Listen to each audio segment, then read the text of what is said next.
Hello guys, welcome to my channel. It's me Rinku.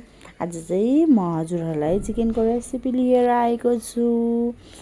अब हामी चाहिँ चिकन बनाउन गइरहेका छौं। हजुरहरूले पनि यो रेसिपीबाट चिकन बनाउन सिक्नुहुनेछ।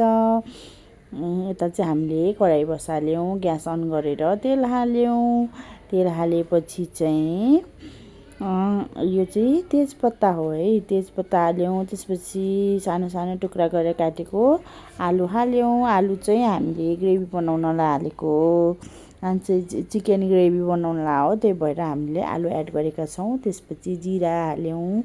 जिरा हालेपछि चाहिँ हामीले एकछिन मजाले भुटेर त्यसमा चाहिँ सबै चिकन एड गर्यौं।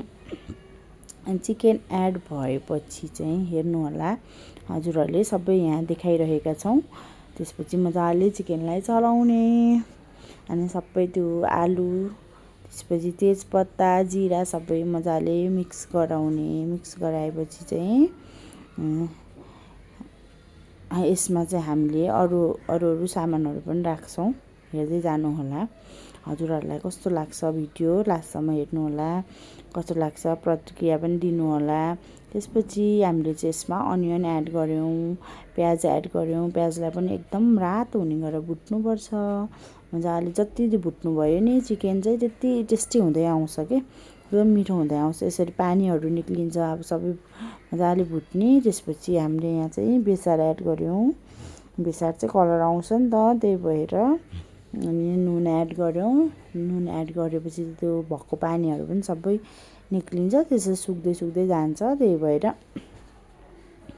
अनि यसलाई चाहिँ मजाले चलाउने। बेसार नुन एड गरेर मजाले चलायौं, रातो हुने गरेर अब चाहिँ फ्राई गरिरहनुपर्छ। धेरै बेर फ्राई गरेपछि चाहिँ हामीले चाहिँ यहाँ अदुवा, लसुन, जिरा, धनिया, खोर्सानी हालेर सिलौटामा मजाले पिसेका छौं। त्यसको पेस्टलाई चाहिँ मजाले यसमा फेरि राखेपछि चाहिँ यसलाई पनि मजाले चलाउनुपर्छ। यो पनि मजाले चलाएपछि जति यो जिरा धनियाहरू हाल्नुहुन्छ त्यति चिकन चाहिँ मिठो टेस्टी हुन्छ। त्यसको टेस्ट एकदम मिठो आउँछ। त्यसपछि चाहिँ हामीले यहाँ चाहिँ यसलाई चाहिँ मिक्स गरेर छोपेर पकायौं। एकछिन 5 मिनेट जति पकाएपछि फेरि चलाउने, किनभने तल पाक्छ, माथि चाहिँ पाकेको हुँदैन नि त, अनि त्यही भएर मजाले चलाएर पकाउने। त्यसपछि हामीले यहाँ चाहिँ गोलभेडा एड गरेका छौं, 2-3टा। त्यसपछि धनिया गोलभेडा एड गरेका छौं अनि यसलाई पनि मिक्स गर्ने। मजाले मिक्स गरेपछि चाहिँ फेरि एकछिन पकाउने, गोलभेडा पाक्न दिनुपर्छ। पाक्न दिएपछि चाहिँ एकछिनमा हेरेपछि चाहिँ चिकन यसरी पाक्छ। त्यसपछि चाहिँ लास्टमा हामीले जिरा पाउडर हाल्यौं। जिरा पाउडर चाहिँ अघि हालेको थिएनौं, त्यही भएर हल्का जिरा पाउडर राख्यौं अनि यसलाई पनि मजाले चलाएर मिक्स गर्ने। मिक्स गरेपछि चाहिँ एकछिन पाक्न दिने,